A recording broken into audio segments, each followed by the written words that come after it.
사회적 거리두기 조기 완화를 시사한 정부는 전파력이 큰 오미크론 변이에 맞는 방역 대책으로 가야 한다는 입장입니다. 하지만 유행 정점 이전에 방역 완화 신호를 주는 건 성급하다는 지적도 나옵니다. 이형원 기자입니다.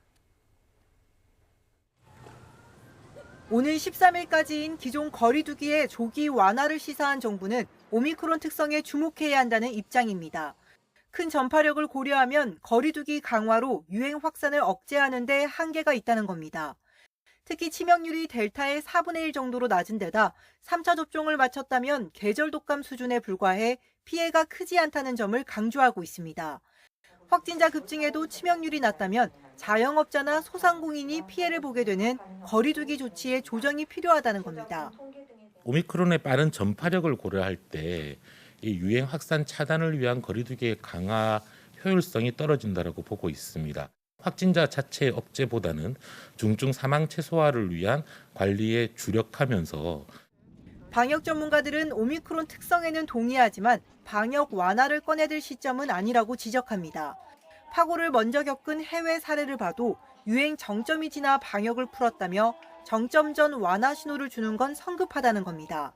급증 추세는 둔화됐다고 볼 수 있지만 정점을 향해서 가고 있는 시기에 불확실성이 많이 남아있는 시기에 방역을 완화한다는 것은 성급하다고 봅니다. 통제 불가능한 숫자까지도 유행의 규모가 커질 가능성이 높습니다.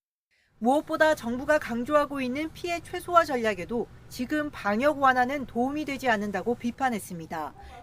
700명대 중환자 규모에도 의료 현장은 벅찬 상황이라며 20만 명대 확진 여파가 시차를 두고 나타났을 때 감당하기 어려울 수 있다고 우려했습니다. 이제 완화하는 거의 가장 큰 문제는 정점의 수준을 너무 올려놓을 수 있는 상황이 되거든요. 그렇게 되면 의료 체계가 감당 못하는 상황이 될 수도 있어서 그 상황을 피하자고 얘기하는 거거든요. 의료진들이나 병원이나 지금 너무 힘든 시간도 보내고 있는 상황이고 사망자도 매일 100명씩 나오는데 평상시에 본인이 진료를 하던 의료인과 만나서 진료를 할 수 있게 시스템을 정비를 하고 팩스로비드 같은 경우를 병동이나 대부분의 환자들이 사용할 수 있게 정부가 충분히 준비한 후에 방역 완화를 하는 것이 대선을 앞둔 정치 방역이란 오명을 쓰지 않기 위해서라도 정점이 지난 이후 유행 추이와 위중증 환자 규모를 살피며 방역을 완화해야 한다고 조언했습니다.